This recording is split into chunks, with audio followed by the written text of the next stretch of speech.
Editorial note. In my long and very tiring career as an Inquisitor for His Majesty's Holy Inquisition, I have discovered over time that despite the authority and power that an Inquisitor might wield, there is an unbelievable responsibility to it all. I'm sure my fellow Inquisitors can sympathize when I say that, quite simply, the rest of the galaxy doesn't have the burden of knowledge or duty that we carry.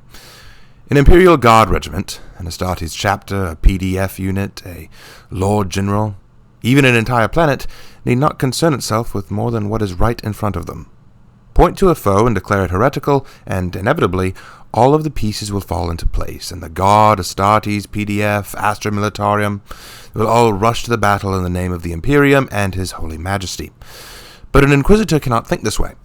Behind every battle, every foe, and every heresy, there are forces at work. Invisible threads that weave themselves in an endless tapestry of threats, problems, mysteries, dangers, potential allies, etc. Inquisitors are required to look at the larger picture of the galaxy. Where a Guard regiment is content to snuff out an Orc menace on a planet and be done with it, an Inquisitor might look further and determine if the planet is even worth saving. After all, perhaps a Tyranid hive fleet has been sighted in the sector and this planet is right in its path. Better to exterminatus the worthless mudball to prevent the Tyranids from taking advantage of its biomass.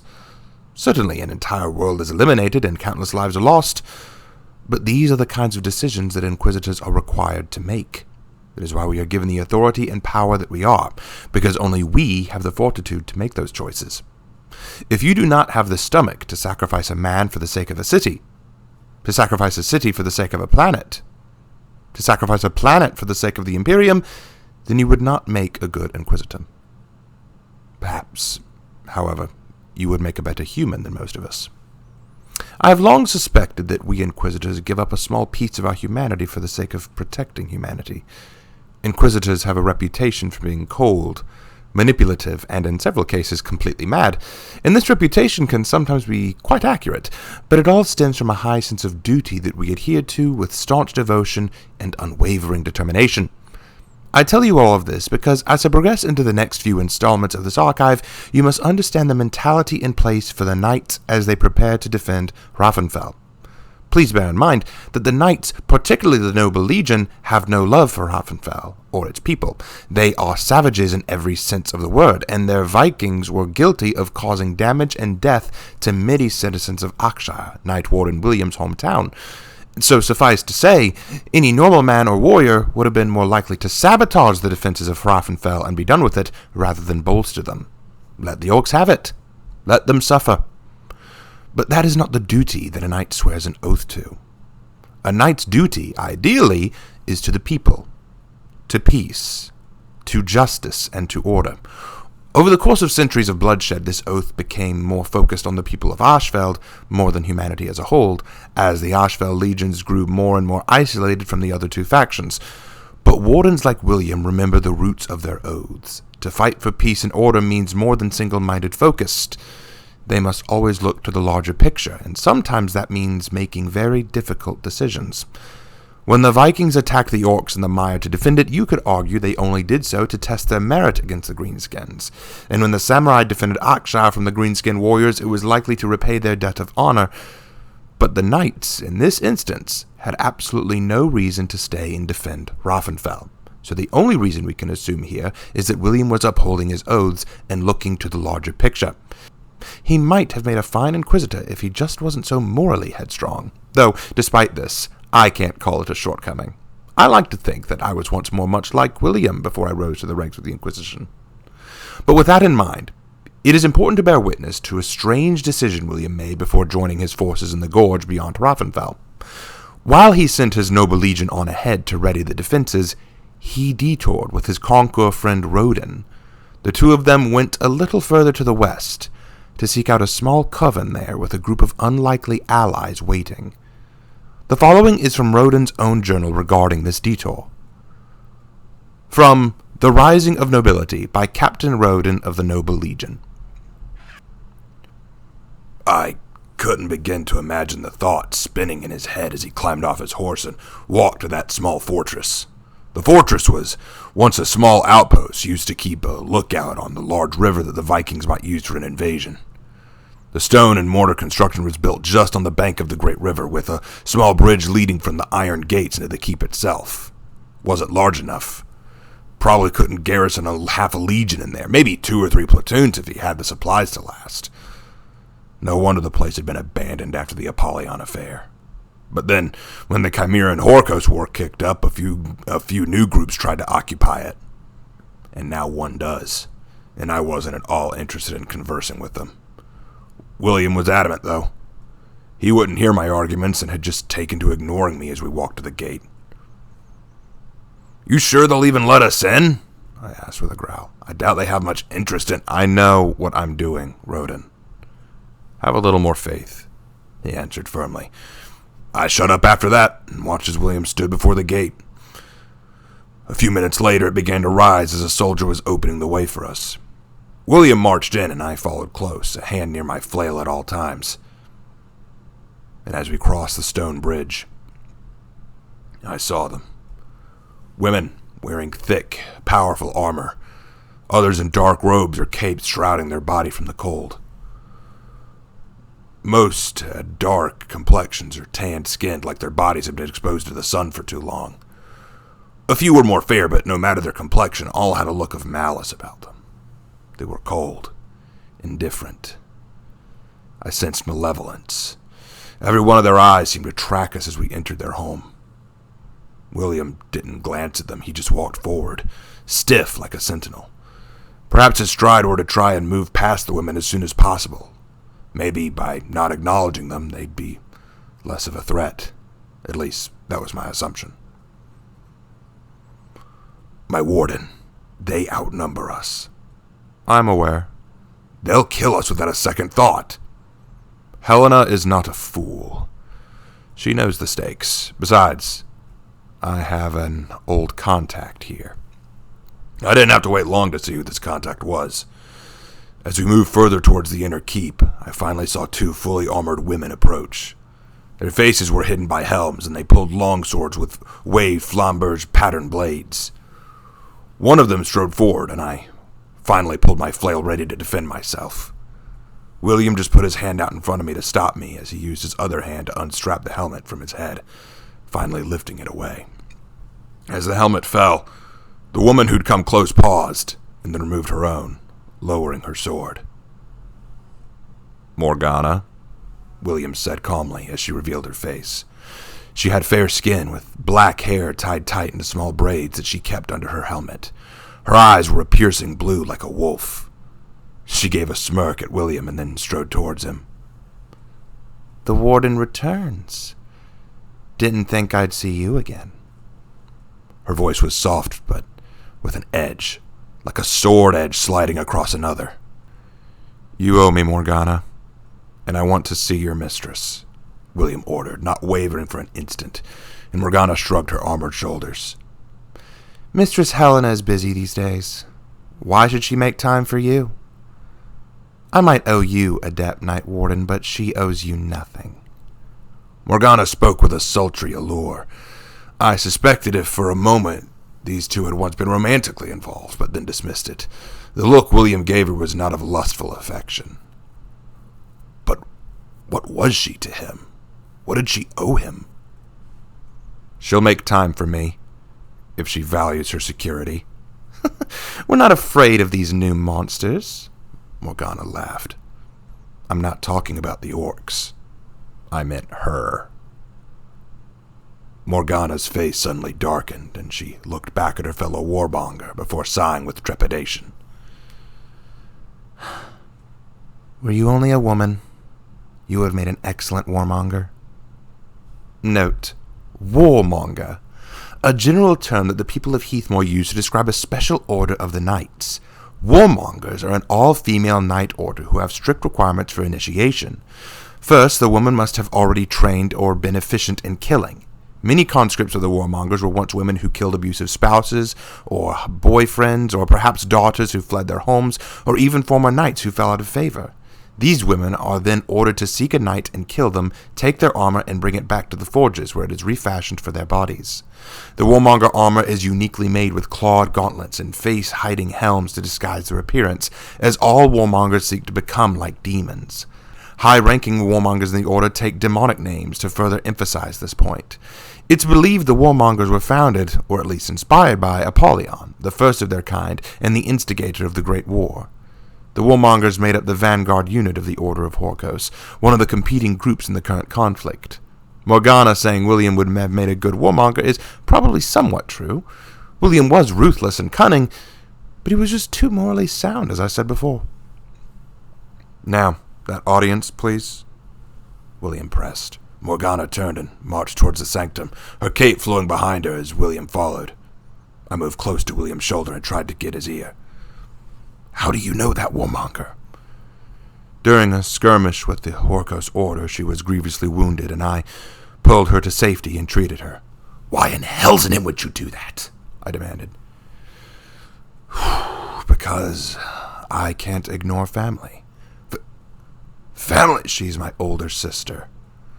"Christ alive." I breathed, finally starting to understand why William was so confident about all this.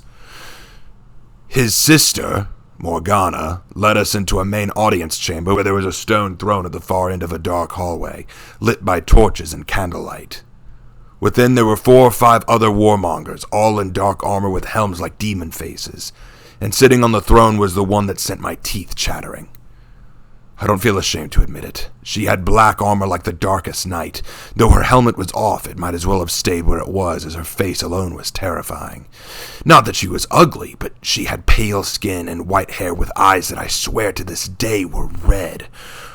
Her leg and cape cloth were purple, which matched her dark armor perfectly. She looked like a demon who had emerged from the depths of hell itself. Helena, the demoness. "The famous Night Warden William of Arkshire.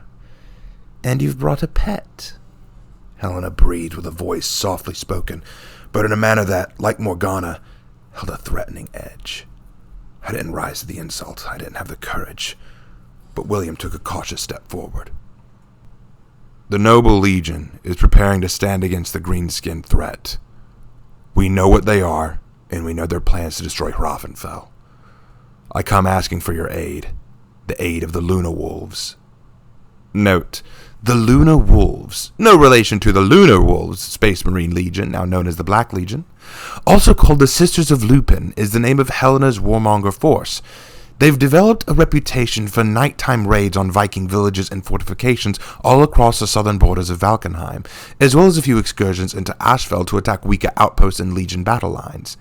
They don't appear to have any loyalties to any faction, at least not yet, though I do note that most of their actions seem to be more aggressive towards Ashfeld's enemies. "Hrafnfell is of no concern to me," Helena replied. "Why would you want to defend it at all? And why do you think we'd want to aid you in such a pointless endeavor? Let the weaklings fall." "Because Hrafnfell is only the first step for these monsters," William challenged. "If they take it, they will secure a foothold and use it to launch attacks towards Ashfeld. Even this fortress will not be safe from them." "You must think very little of me if you think I'm not prepared to fight some green barbarians," Helena chuckled darkly. "No, it's not your battle prowess that I doubt, but your security.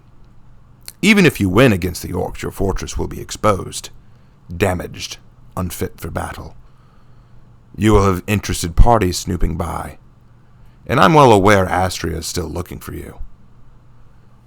The name sent the whole room buzzing. Warmongers stood in surprise and fear, and for the first time Helena gave a twinge of terror. Morgana, who stood nearby, suddenly went rigid. Note, Astria. Astria is the name of the leader of the Order of Horkos and the founder of the Warmonger Order. She is considered the strongest of the Warmongers and the true disciple of Apollyon. She has never been bested in battle, and she is ruthless to all forms of treachery. From what I've gathered, Helena was once one of her chief lieutenants, named the Left Hand of Horkos. However, Helena began to question Astria's devotion to Apollyon's plan, believing Astria to be a pale imitation of Apollyon. Her questioning of Astria led to a falling out, and she fled, taking her supporters with her. Astria has been hunting for her since, intent to snuff out this treachery. That might explain why Helena's lunar wolves only act at night, to stay hidden from Astria's spies and flee before she gets word of their location. Astria hasn't found us yet, and she won't. Even if this fortress is destroyed, we have other safe havens across Heathmoor. Helena countered, fear behind her voice now. William smiled politely. Oh, you're resourceful, Helena, and there's no doubt of that. But you're also one small company. How many are among your order? 30? 50 at most. Horkos commands legions. Astria would lay waste to you before you could mount up proper defenses, William pointed out. Helena snarled but didn't argue back. And even if that were not the case, you have the orcs to consider. Why not take advantage of this opportunity? Astria cannot focus on you and deal with the orcs and Chimera all at once. Let the noble legion provide you a way out. You want to protect us? Morgana spoke up, stunned by the proposal. Not protect, for I'm aware the wolves of Helena required no protection from anyone. Simply an alliance. Astria might not be so willing to expend resources to kill you all if she knows you're backed by an entire Night Legion. To destroy us all would cost her resources and time and energy that she can't afford. Then, when this war is over, we can provide you new dwellings that even Horkos would hesitate to invade, deep behind Ashfeld defenses. Helena grumbled and placed a gauntleted hand upon her forehead, closing her eyes and taking in this information. Morgana approached her and dropped to a knee respectfully. Mistress, my brother speaks sense. As strong as we are, we knew one day Astria would come for us. We cannot withstand an invasion from both the monsters and then Astria right after. And why should we trust you to ally with us? A Warmonger finally asked, stepping out of the shadows herself, her eyes fixed on William. She had darker skin and cold brown eyes. You're with the Night Legions. We've waged war with your kind before we defected from Horkos. Surely you see us as an enemy still. You would turn and stab us in the back at your first chance. My enemies are those who threaten stability, who threaten Heathmoor, William answered. Apollyon believed war would bring strength to Heathmoor, and in her own way, she too wondered what was best for the world. I disagree with her vehemently, which is why I never understood your mad devotion to her ideals, sister. He turned his gaze on Morgana, who did not waver. He then turned his eyes back to the Warmonger who had spoken. But blood is blood, family is family, and warriors are still warriors. I stood against you when you stood with Horkos because I don't believe Horkos has anything good to offer Heathmoor. But now we all stand against a greater threat than that. Aid me. Aid the noble legion. Help us to save Ashfeld, as Apollyon once tried to. You say your name like you knew her, Helena hissed. It wasn't an angry tone, more out of exhaustion, like she was running out of ways to avoid the inevitable. I didn't know her, but I know what it is to recognize a problem and fight to solve it. Apollyon's method was wrong, but her motives were not. Save Heathmoor. Save Ashfeld. Save the world. Ask yourself this, Helena. Were it Apollyon, what would she do, knowing of these green-skinned beasts? How would she answer this call? Helena paused a moment, and I noticed a fire building in her eyes at the very notion. Every warmonger, I believe, thinks themselves an apostle of Apollyon. The opportunity to continue her legacy burns strongly in them. I have no doubt William's question resonated with her. You've got quite a tongue, Night Warden. Were your words a sword, you might put that old fossil griffin to shame. So, you will aid us? Morgana, Helena barked, causing Morgana to jump slightly. Go with your brother. Learn what he requires and investigate the defenses at Hrafenfell, already erected. And I will ready the wolves. The Greenskins arrive in less than a week, I finally spoke up, trying to show the urgency of our situation. Helena just looked back at me, and then laughed. They'll arrive in less than a week, she asked. No. In less than a week, they will die.